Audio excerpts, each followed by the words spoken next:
The voices inside want out.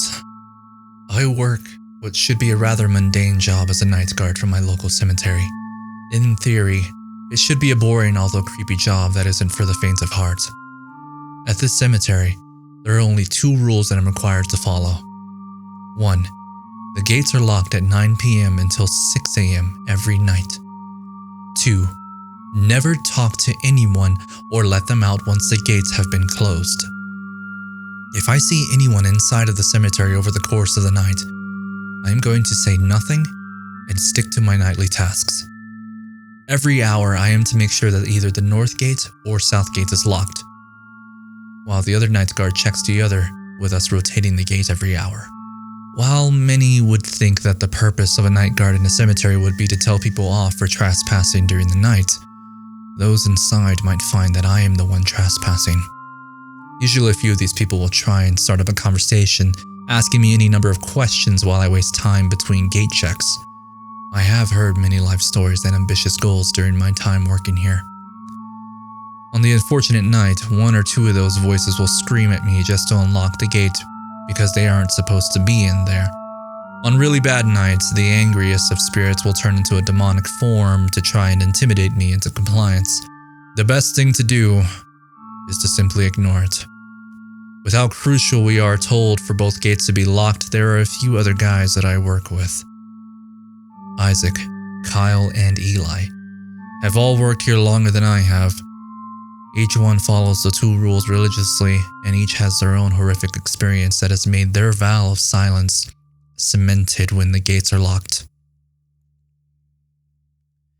The first couple of years working here has always made me question what would happen if I did talk to one of the strangers I saw within. Discovering what happens left a terror in me that has kept my mouth sealed as soon as the gates are locked. It had been the same thing as every night before. I got to work at 8, sat down for the present meeting, and after trading a few words with Isaac, we set off to lock up and began idling walking around the grounds until the next gate check. Just after midnight, a kid, probably no older than 16, ran up to me and began screaming. Please, you have to let me out of here. I snuck in here and I tried to get out. The voices, they won't stop. Please, help me. I simply shook my head and backed away. He was lost to whatever spirits on the night. A few hours later, I was stuck, hosing off his remains from the pavilion near the north gate. I had heard when I was in high school that plenty of kids would do the midnight run at the cemetery to prove how brave they were. By climbing a tree by the southeast of the cemetery, you could jump from one of the branches inside. Dumb kids would get inside at midnight and run to the north gate, where a friend would be waiting to help them hop back over. I was never brave enough to try, and now I was glad I wasn't so foolish. Talking to whoever was lurking inside clearly did not care for the unwelcome disturbance. From what I have been told by Kyle, Saturdays have the most clean-up days. The whole town knows that there is something off about this place, yet it doesn't keep the brave and dumb from gambling their lives by jumping into hell. I've had the misfortune of witnessing the cruelty up front. A few years ago, a new guy was going to join our ranks to help lighten our schedules. He was given the rundown of the rules and seemed like he would be able to follow them. On his 3rd day of shadowing me, he made the simplest mistake. One of the spirits sneezed, and he said, "Bless you." Just like anyone else would have done, he was thanked. Thank you. A twisted and gnarled smile that hungrily thanked him had no kindness for him. The sound of his jaw being wrenched open by charred, fleshy hands, seeing the antlers and jagged skull force themselves into the gaping maw for shelter, smelling the shit and bile and piss fill the air as someone as a beast twice their size try and enter them like an egg being swallowed by a rat snake. It was the first and last time I tried to train anyone. 14 years. 14 years of locking myself into hell for 9 hours. Sometimes I think about quitting, but the pay is ridiculous. For $1,000 a night, I had to lock the gate and check it every hour. Voices beckon me, call for me, plead to me, beg for me to respond. Unlocking the gates every morning is always a relief because I made it through. I know I can't do it forever, but the thought of having to train a replacement and seeing them suffer a visceral fate terrifies me. Every night I work, I lock the gate and then walk the grounds. I check the lock every hour and go back to walking the ground. Many of the malevolent forces have grown accustomed to my presence and will tell me their tales, occupying my time knowing that I will never respond. They still will ask for me to let them out from time to time, but I hope they realize that the gates are only unlocked at 6 a.m. On occasion, some of the spirits will try to make me slip up, but still I stay silent. Their repeated failures anger them, but no matter what form they take to convince me, their ire brings no recourse. They cannot touch what does not answer their call. I know that as long as I don't beckon their embrace, I won't have to feel their otherworldly hands take hold of me. From everything I have witnessed, it is a call I will gladly refuse. A new night guard is starting, trained as a replacement for Eli, whose decades working here has left him a wealthy and tired man. He has told me that the new guy, Thomas, is up for the task and knows to stay silent. I still worry. In all the years working here, I still don't know what happens if the gates are ever left unlocked. Or what happens if there isn't a guard to make sure the seal is secured, keeping the forces of the night barred from entering the rest of the world.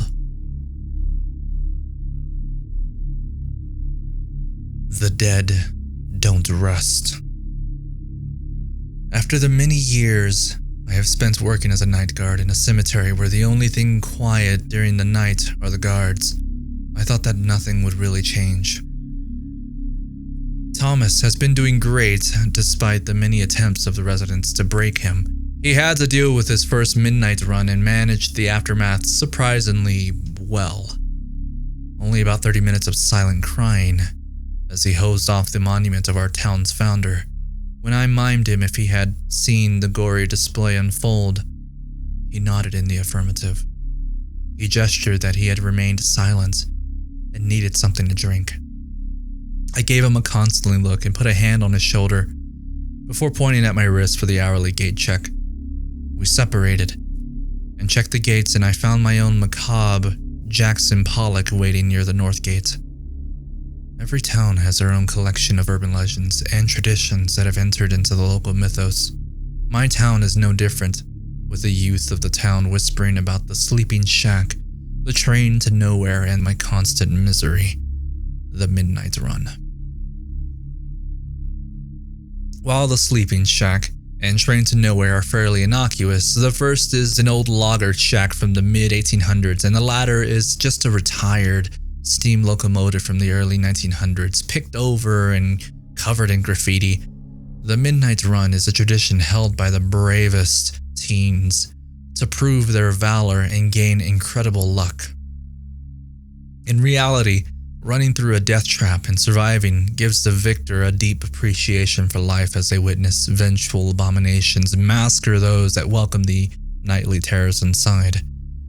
Most of the time, unwillingly forced to let demonic ideations rip their way inside. Before Eli had retired, we had our most brutal display unfold before us.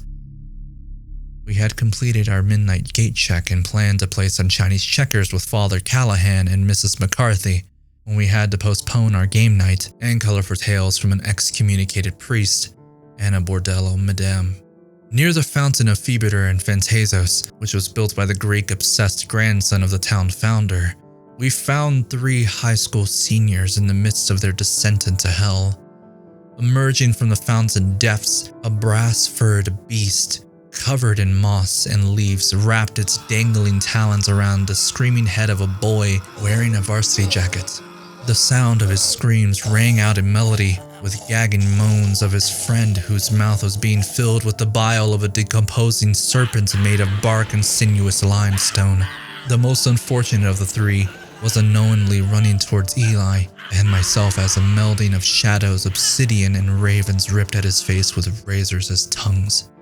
Their pecking and shrieking echoed in cacophony, with the trepidation of the uncertainty of souls being minced from their mortal coils. Eli placed an unneeded but welcome hand against my chest as we stopped in our tracks. He pointed to a fourth boy, running with his hands clasped over his mouth towards the north gate to either a narrow escape or an equally terrible demise. I silently cursed our luck as I was really looking forward to the discomfort looks and unbridled condemnations from Father Callahan towards McCarthy's raunchy exploits over the lonely traveler and unfaithful husband. There are never missing person posters or town-wide manhunts for the lost souls that aren't waiting at the morning breakfast table. It's part of the town's unsightly tradition. There isn't a need to find someone when you know their remains are already in the cemetery. A headstone will eventually pop up in remembrance of the lost soul consumed by the cemetery. Good fortune finds the people of my town all the time. A series of tiny miracles and lucky breaks as common as a stray cat. No one in search of work is ever searching for long. Our two local cops only ever have to respond to occasional local drunk drivers or marital arguments that can be heard by the intrusive neighbors. When a juvenile panty thief raids the wash and fold, it is the town gossip for weeks. I don't know if the town fortune is because of a consolidation of small town life or appeasement to an eldritch god by frequent sacrifice. Whatever it might be that leads to the town's continued prosperity, I do know that I have a responsibility to keep the gates locked. The duties of the night guard keep whatever evils have congregated in an unholy enclave into the cemetery. Not all of those forces are malevolent, and some just want to pass eternity with some company. I might see if Thomas would be up for some chess. It would help with passing the time. I know Father Callahan would enjoy a new pupil to pass on his Grand Master skills, plus a few stories of mayoral entanglements from Mrs. McCarthy might bring a smile to his face. The bad nights aren't often, but their effects linger. It might be a bit selfish, but I don't want it to be just myself, Isaac, and Kyle left with the responsibility of locking the gates every night. The cemetery consumes the souls of those who enter unwelcomed, but even those who are welcomed in are chained within its bars. We are free to leave in the daylight, but that chain never truly vanishes. Even though Eli and the other former guards are no longer bound to a nightly watch, they are still bound by the horrors that persist in their nightmares. It may not seem like it would matter, but a thought murmurs in my mind during my downtime between gate checks. There is no church in this cemetery. No iconography or symbols of holy deities, none of the tombstones or headstones in shape of a cross. The only religious symbols in the entire place are part of a fountain. Two Greek brothers of nightmares, of both monstrous and surreal. The only permanent guards of the night.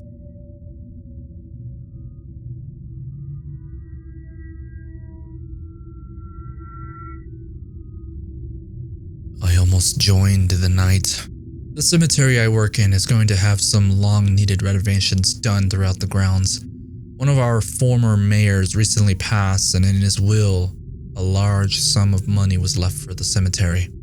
A large mausoleum is to be built near the top of the hill by many of the older burial plots and the monument of the town founder. He is to be interned into the mausoleum, and the displaced graves will be moved to a columbarium that is to be built behind it. I was able to get a peek at the designs, and it looked like it was a fairly nice design with plenty of slopes and water spouts to make cleaning up any unsightly residue off of it easier. Our admin building is going to be renovated as well, and we are even getting a ping pong table for the break room. There are also some discussion about removing the tree from just outside of the southeast corner of the cemetery. But apparently a 307-year-old white oak won't be cut down because it predates the entire state and has several legal protections preventing anyone from cutting it down. During one of the many boring lectures I've had the misfortune of listening to from Professor Joel, The White Oak actually owns not only itself, but technically 2/3 of the entire cemetery. I always prefer when he just starts pointing out to random things and telling me what it was first called. Even so, a boring lecture from Professor Joel, a bawdy tale from Mrs. McCarthy, a sermon from Father Callahan, and even the vague warnings of impending doom from Mad Michael, which are always given at 4:44 a.m. every Sunday, are all better than a day where I have to clean up a mess or tolerate a particularly agitated spirit. When I was a boy, we had a chocolate lab named Hershey that gave birth to a litter of 5 puppies. I fell in love with a little golden lab with a scruffy neck that I named Aslan.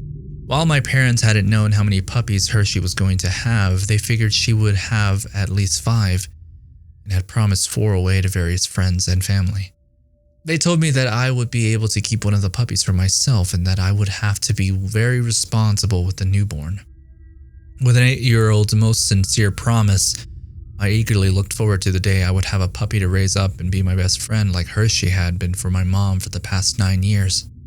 What I didn't know at the time, but learned as I grew older, a lab having puppies at such a late stage was incredibly risky for both the mother and her pups. Aslan had been the runt of the litter, but I saw so much of myself in him that I begged my parents to keep him. As his siblings were weaned and found their new forever homes, I faithfully did whatever I could to be by Aslan's side. At 3 months old, Aslan got really sick, and there was nothing that could be done for him. Losing him had been the hardest thing I had ever experienced at that time, and left a callous scar over my ability to love another animal. The night I learned of the upcoming renovations, I came the closest I ever have to breaking and speaking during one of my night shifts. It had been surprisingly calm throughout the night. A few noisy chatters, a couple howlers, and a brief proposition from a well-endowed woman with no facial features besides a distorted smile full of rows and rows of rotten teeth, when I heard an unfamiliar sound coming from down the western pathway. The happy yowling from a puppy echoed in my ears. As I started down that way, I saw him running towards me. Little Aslan was hopping from side to side as he saw me coming towards him. He wasn't sick as the last time I had seen him, an image that had corrupted any memory I had of him. Tears began to well in my eyes as I dropped down to one knee with open arms as I was about to call the name of the dog I had lost all those years ago. Kyle jerked me back with a furious yank and clasped a hand around my mouth to stifle any sound that might escape. Anger carved in his face at my foolishness before he turned my head to look at the presence that I was about to let consume me. Standing in the place of what I thought was my dog was a collection of jagged hands and paws emerging from a soot-covered malformation of amber, wicked yew, opossum tails, fish gills, and 3 fox heads nipping at each other. I turned away from the beast and hugged Kyle as tears streamed down my face and covered his shoulder. The silent moaning stifled as he patted my back. We returned to the pavilion where we saw Father Callahan and Mad Michael playing rock, paper, scissors. Michael saw us first and shook his head before wandering off. Father Callahan feigned condolences as his hand hovered over my shoulder in mimicry of compassion. As I wiped away the remaining tears, I noticed in a fraction of a second of an upturned smile on Father Callahan's stoic face. Maybe I was wrong about the spirits I thought had been accepting their eternal way station. I don't think I'll be playing with Chinese checkers with Callahan anytime soon.